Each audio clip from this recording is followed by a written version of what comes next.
ઉધના હરિનગર 1 અને 2 ખાતે સાર્વજનિક સંગીતમય શ્રીમદ ભાગવત કથાનું આયોજન કરાયું છે, જેમાં ભાવિ ભક્તોને જોડાવા અપીલ કરાઈ છે.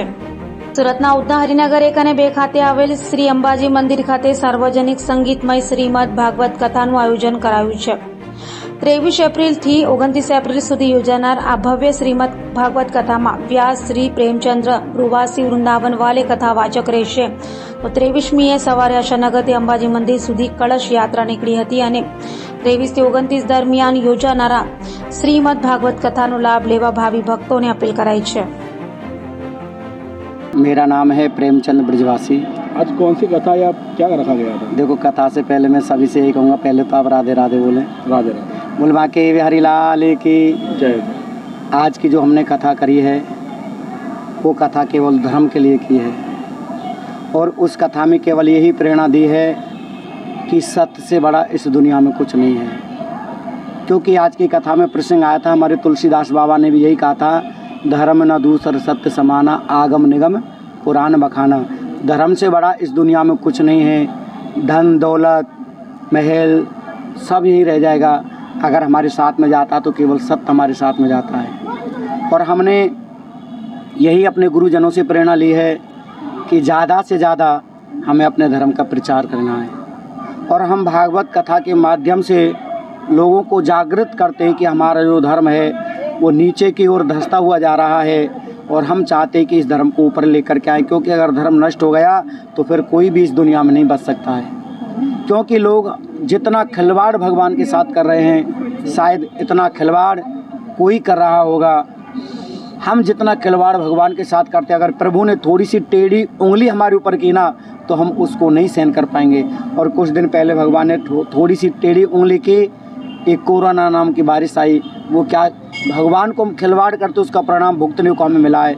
इसलिए मैं यही सभी से प्रार्थना करना चाहता हूँ, आपके चैनल के माध्यम से यही सबको संदेश देना चाहता हूँ कि ज़्यादा से ज़्यादा हमें अपने धर्म की रक्षा करनी चाहिए और अपने धर्म को हमें जीवित रखना चाहिए.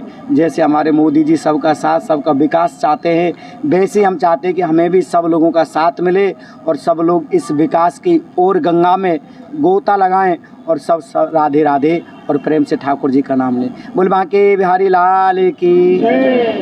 कितने दिन की कथा है? ये 7 दिन की कथा है. 7 दिन की कथा इसलिए बोलते हैं क्योंकि जीवन में केवल 7 ही दिन होते हैं. 7वें दिन से 8वां दिन किसी के लिए नहीं है. इन 7 ही दिनों में बच्चे का जन्म होता है, बड़ा होता है, युवा होता है, विवाह इत्यादि होते हैं और 7 ही दिन में मर जाता है.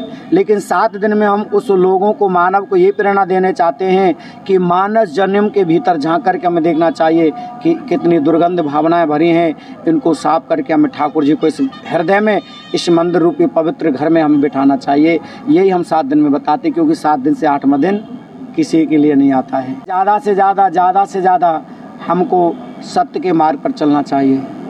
क्योंकि मंदिर जाना हमारा सार्थक कब बनेगा, कथा सुनना हमारा सार्थक कब बनेगा, जब हम ज़्यादा से ज़्यादा सत्य बोलेंगे और सत्य बोलने का हम संकल्प लेंगे तो ही कथा सुनना हमारा सार्थक बनता है. वरना रोज़ कथा सुनो मत सुनो, सत्य को जीवन में नहीं अपनाएंगे तो कथा सुनना हमारा बेकार जाता है. इसलिए यही प्रेरणा देता हूँ कि ज़्यादा से ज़्यादा सत्य बोले, धर्म के प्रति आचरण बनाए और स्वयं अपने प्रभु की हमें रक्षा करनी चाहिए. वैसे तो प्रभु ने हमारी रक्षा की है, भगवान की कौन रक्षा कर सकता है. लेकिन भगवान यही कहता है कि तुम तो केवल एक पग भी मेरे लिए चल करके आओगे तो मैं 10 पग तुम्हारे लिए चल करके आऊँगा. यही लोगों से कहना चाहता हूँ कि हमें ज़्यादा से ज़्यादा प्रभु का गुणगान करना चाहिए. कितने भक्त आए यहाँ पे जुड़े हुए थे? यहाँ पे मैंने सूरत में बहुत कथाएँ की हैं और कम से कम ये 40वीं कथा मेरी होगी. इससे पहले मैंने उधना में कथा की थी. उसके बाद चीकूबाड़ी में छोटू भाई पाटिल रहते, वहाँ पे कथा की थी. उसके बाद में मैंने अभी पांडेसरा में कथा की, फिर यहाँ मेरा नंबर आ गया. तो मैं तो ज़्यादा से ज़्यादा लोगों को प्रेरणा देता रहता हूँ, ज़्यादा से ज़्यादा कथाएँ करता रहता हूँ. और यहाँ पे मैंने भक्तों को पहली बार हरिनगर में की थी कथा. बहुत भक्तों का साथ मिला, आनंद मुझे आया. इसीलिए मैंने उस आनंद को देखते हुए, क्योंकि यहाँ के लोग बहुत अच्छे हैं और भाव से यहाँ पर एकत्र होकर के यहाँ पर कथा मन लगा करके सुनते हैं, तो मुझे भी यहाँ पर कथा सुनाने में बहुत आनंद आता है. मेरा नाम मोहन चौधरी है. मैं हरिनगर 1 का उप प्रमुख पदवी पे हूँ और यहाँ पे जो श्रीमद् भागवत कथा का जो प्रोग्राम रखा गया है वो प्रोग्राम 7 दिवसीय प्रोग्राम है और अपने भक्त जो हैं यहाँ पे 7 दिन के लिए कथा सुनने आते हैं। कथा सुनने के बाद में यहाँ से कुछ न कुछ नई धर्म के माध्यम की कोई चीज़ लेके जाएंगे, कोई ज्ञान लेके जाएंगे जो अपने जीवन में उतारेंगे। भगवान श्री कृष्ण, श्री श्याम बाबा का ये यहाँ पे जो भी प्रवचन, जो कथा का यहाँ ज्ञान मिलता है, वो ज्ञान अपने जीवन में उतारने से हो सकता है किसी न किसी की ज़िंदगी और भी अच्छी बने, धर्म का भी विकास हो, सनातन धर्म और भी उज्जवल हो, और हमारी आने वाली पीढ़ी जो भी एक भक्ति का माध्यम जो धीरे धीरे भूल रही है, उसको ये भागवत कथा के माध्यम से थोड़ा थोड़ा नवयुग मंडल में, नवी पीढ़ी के अंदर थोड़ा थोड़ा जागरूक रखें। इस माध्यम से ये 7 दिवसीय कथा का प्रोग्राम रखा गया है। ये कथा पहले भी हमने करवाई थी, श्वेत बिंदु महादेव मंदिर के सामने करवाई थी, और अभी सब जन, सारे जन मिलके इस कथा का जो आयोजन करते हैं, सब मिलके इस कथा का आनंद लेते हैं, ज्ञान लेते हैं, और व्यासपीठ जो वृंदावन से आए हुए हैं उनका यहाँ स्वागत करके इनसे जो भी हमें ज्ञान मिलता है वो ज्ञान लेते रहते हैं।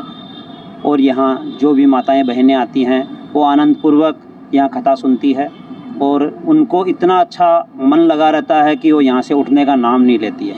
मात्र 3 घंटे का यहाँ समय होता है दिन का, 3 बजे से लेकर 6 बजे के 7 बजे के बीच में आरती समापन होती है। सुबह एक बार 9 से 11 की पूजा होती है, और बाद में 3 से 6 का 7 का वो टाइम रखा गया। उस टाइम के अनुसार ही यहाँ पूजा होती है, यहाँ कथा शुरू होती है। और कथा का मेन मोटिव यही है, धर्म प्रचार करना, धर्म को आगे बढ़ाना, सनातन धर्म की आगे से आगे बढ़ा के इसकी जो भी बात है वो आगे रखनी, अपने को इसको ज़िंदा रखना हमारा यही एक मूल कर्तव्य है। भगवत गीता के साथ और क्या कार्यक्रम रखा गया है? भगवत गीता के साथ साथ में यहाँ पर बीच बीच में भगवान श्री कृष्ण के भजन भी होते हैं। यहाँ झांकियाँ भी निकलती है जो भी श्री कृष्ण से संबंधित है, भागवत कथा से संबंधित जो भी झांकियाँ हैं वो यहाँ उनका आयोजन किया जाता है। अलग अलग प्रकार की झांकी निकलती है, राधे कृष्ण की झांकी निकलती है, श्याम परिवार की झांकी निकलती है, और सब लोग हनुमान जी की झांकी निकालते हैं। श्री राम दरबार होता है, रुक्मिणी विवाह होता है, कृष्ण विवाह होता है, उसी हिसाब से राधा कृष्ण की जोड़ी का यहाँ अलौकिक श्रृंगार होता है। उसी हिसाब से कथा में जो भी भागवत कथा के स्वरूप जो भी कार्यक्रम होता है वो यहाँ पूरा होता है। कितने लोग को जुड़े हुए हैं, भक्तों का कितना? यहाँ सब लोग कम से कम भी आज की तारीख में 125 से 150 के लगभग यहाँ भक्त थे आज, और धीरे धीरे जैसे आज दूसरा दिन है, धीरे धीरे 7वें दिन तो यहाँ 1000-1500 के लगभग यहाँ भक्त हो जाते हैं, और बहुत यहाँ बैठने की जगह नहीं मिलती है। ऐसा काम होता है यहाँ पर। लोगों को क्या माहिती देना चाहते हो आप? तो लोगों को यही है मात्र देना कि भगवत कथा जो है, श्रीमद् भागवत जो है कथा यहाँ आयोजित की जाती है, उसमें सभी लोग आएँ, अपने धर्म को बचाएं, नई पीढ़ी को सिखाएं। जो भी ग्रंथ है, श्री कृष्ण लीला है, महाभारत है, रामायण है, ये भी एक ग्रंथ श्रीमद् भागवत गीता का है जो यहाँ सुनना चाहिए, सुविचार लेने चाहिए, अपने विचारों को यहाँ सुन के, अपने धर्म को सुन के अपने अंदर उतारना चाहिए, अच्छे विचार, अच्छी यहाँ पे संगत लेनी चाहिए, और धर्म का प्रचार के हिसाब से ही वो धर्म अपने आप में उतारना भी चाहिए। यही मेरा मोटिव है, यही मेरी संस्कृति है। मेरा नाम अमृता पटेल है, मैं हरिनगर सोसाइटी में रहती हूँ। हमारे यहाँ पे हरिनगर सोसाइटी में अंबाजी मंदिर के पास में 7 दिन की भागवत सप्ताह रखी हुई है। पंडित जी वृंदावन से आए हुए हैं, और इनका मतलब मेन पर्पस ये है कि लोगों में धर्म का प्रचार बढ़ाना। जो हमारे बुजुर्ग लोग थे वो लोगों को सब नॉलेज था कि भगवान कैसे अवतार हुए, क्या मतलब भगवान का कैसा, सब उनको स्टोरियाँ पता होती थी। लेकिन हमारी जो जनरेशन अभी जो आ रही है वो भटक गई है। उनको सही रास्ते पे लाने के लिए मुझे ऐसा लगता है कि हर जगह पे ऐसी कथाएं, प्रचार वगैरह होना चाहिए, जिससे हमारे आने वाली पीढ़ी को तकलीफ़ नहीं हो। भगवान के रास्ते पे चलने से हमको एक मार्ग मिलता है, क्योंकि जो चीज़ वो देंगे ना वो हमको पैसों से भी नहीं मिलेगा। चाहे करोड़ों रुपए हो तो भी हमारे पास व्यर्थ है अगर ज्ञान नहीं है, धर्म नहीं है। और सबसे बड़ी आज की तारीख में धर्म की रक्षा करना। अगर आप धर्म की रक्षा कर रहे हो तो भगवान अपने आप आपकी रक्षा ऑटोमेटिकली कर देंगे। कितने भक्त यहाँ पे जुड़े हुए थे? यहाँ पे काफ़ी भक्त आते हैं, कम से कम 100 के लगभग आते हैं कथा सुनने के लिए। अभी तो आज 2nd डे है तो काफ़ी भक्त आ रहे हैं। इवन बच्चे भी आते हैं, एंजॉय करते, सुनते हैं, फिर घर पे जाके हमको पूछते हैं मम्मा ये कैसे हुआ, स्टोरी पूछते हैं कि नहीं भगवान ऐसे थे, ऐसा हुआ। हम उन लोग को बताते हैं कि कितने दिन का कथा? यहाँ पे 7 डेज़ का है। भक्तों को क्या आप बताना चाहते हो? भक्तों को मैं बोलना चाहूँगी कि जितना हो सके उतने से ज़्यादा सोसाइटी के लोग जुड़े और अपने बच्चों को भी संस्कार डालें। कहीं ना कहीं हमारे संस्कार भी भटक रहे हैं, क्योंकि आने वाली पीढ़ी को क्या लगता है कि होटल में जाना है, डिस्को में जाना है, ये एंजॉयमेंट है, ये सब फालतू है। लेकिन उनको ये चीज़ें भटक चुके हैं। उनके लिए ये चीज़ें जो फालतू वो बोलते हैं ना कि कुछ नहीं होता, भगवान कुछ नहीं करते, उनको ये समझाना बहुत ज़रूरी है। क्योंकि हमारे बुजुर्ग लोग 2 जोड़ी कपड़े में रहते थे, लेकिन आज की पीढ़ी को 10 जोड़ी भी कम पड़ते हैं। उनको ऐसा लगता है भगवान कुछ नहीं करते, हम जो करेंगे वही होगा। उनकी सोच बहुत गलत हो गई है हर चीज़ को लेकर के। उनको ऐसा लगता है हम पॉजिटिव सोचते हैं, लेकिन उनको जब धर्म के लिए आके बिठाओ ना, तो आपको 2 जोड़ी से ज़्यादा किसी चीज़ की रिक्वायरमेंट नहीं है, 2 रोटी से ज़्यादा रिक्वायरमेंट नहीं है। आपका पेट भर जाएगा। आप पिज़्ज़ा बर्गर खा के बीमारियां पैदा करते हो। तो मैं ये बोलना चाहूँगी कि सब आकर के ज्वाइन हो और सीखें कुछ कि हमारे धर्म में क्या है। हमारा धर्म से बड़ा कोई भी धर्म नहीं है। ये वसुदेव कुटुंबकम है।